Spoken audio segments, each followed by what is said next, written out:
Welcome everybody to the Week 3 pregame show. This is MBA versus MUS. We have Blake Ragsdale over here at the starting tight end, and we got Henry Heber starting corner. And our new special guest as a host, we got Jackson McGuffin, footballer, but more importantly, a broadcaster. Of course. That's why he's out here. Jackson, I'm going to let you get this going, ask a couple questions here. So, first off, welcome to the broadcast, boys. Thank you. So, MUS strong team. They've won 2 pretty good games back-to-back, 0 touchdowns allowed on the year. Mm-hmm. So, Huber, what are we thinking about the power run of MUS, after watching their film all week? I mean, I'm not too worried about it. I know we got Morgan Holzaffel in the middle. We got Trey Woodcock, Jake Moore on the edge. We got Sam Hall. We got Jordan. They're going to stuff that run. Ainsworth last week. 0 big plays allowed. Love 0 that. big runs. We're going to do it again this week. We got that secondary to clean it all up. So of course, we're going to get after it. Blake, coming off that comment earlier, 0 points from the MUS defense allowed in their first 2 games. How do you think the Big Red can get one in the end zone? I think it's all about not abandoning the run. It's all about sticking with it, playing Big Red football, establishing the run early, and then once we get that going, just hitting them over the top, a couple passes, we'll be all right.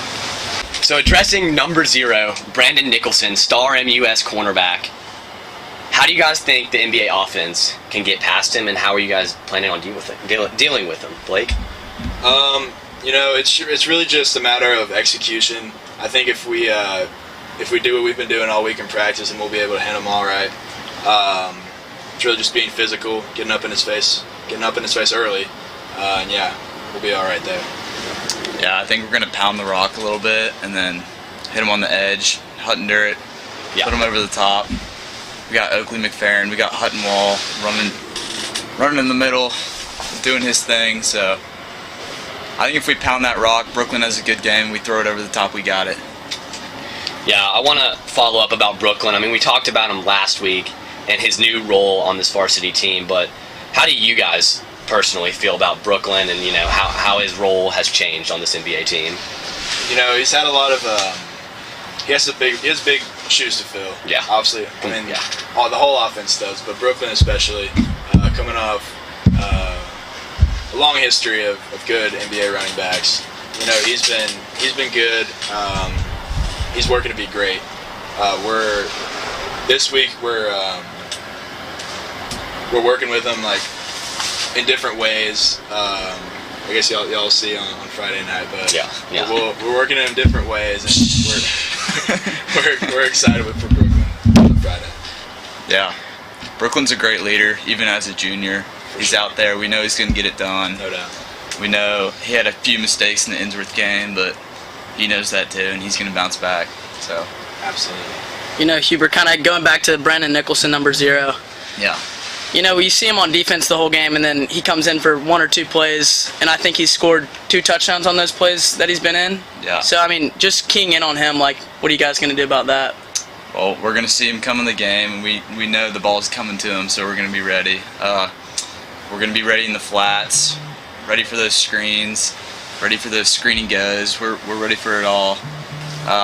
We know he's an explosive player. We got some guys that know he's going to come in, and we're going to rally to him. We're going to get him down. So, yeah. We apologize, folks. The wind has been a factor today in our pregame show. We lost 2 of our walls, but we're back here. Huber, I want to come back to what you said. You said Brooklyn is a good leader on the team. Yeah. But, now you guys are seniors, you and Blake. So what are you guys doing for the younger guys to lead them? We're just trying to tell them, keep their heads up. 0-2, people can get down. We're just going to keep going. We're telling everybody, keep going. We're going to get after it in practice. Yeah. They got to run their routes. They got to play scout well. We had to do that 2 years ago, last year, even though Blake was on the field last year. Mm-hmm. But we're just out there trying to lead, trying to get the offense going, trying to get the defense rolling. We're trying to get it going. So yeah. As a scout team guy myself, what do you think the impact of the scout team does to the boys? I think it's a huge impact. Guff runs a bunch of routes on me, actually. Mm-hmm. Great wide receiver. It's actually very helpful. They show us some route combinations. They show us some runs. It's huge. Love that. Yeah, so Blake, what are your thoughts on leadership in the team? What are you trying to do?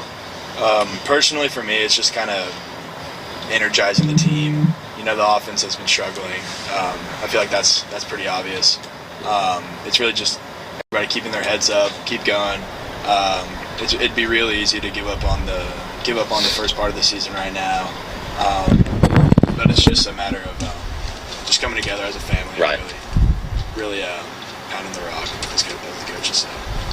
Yeah, one thing to note, I mean, MBA, I believe the 2019 year, when I was a 7th grader, 1-3. Started the season, I think 0-3. 1-3. Or it was 1-3, Yeah.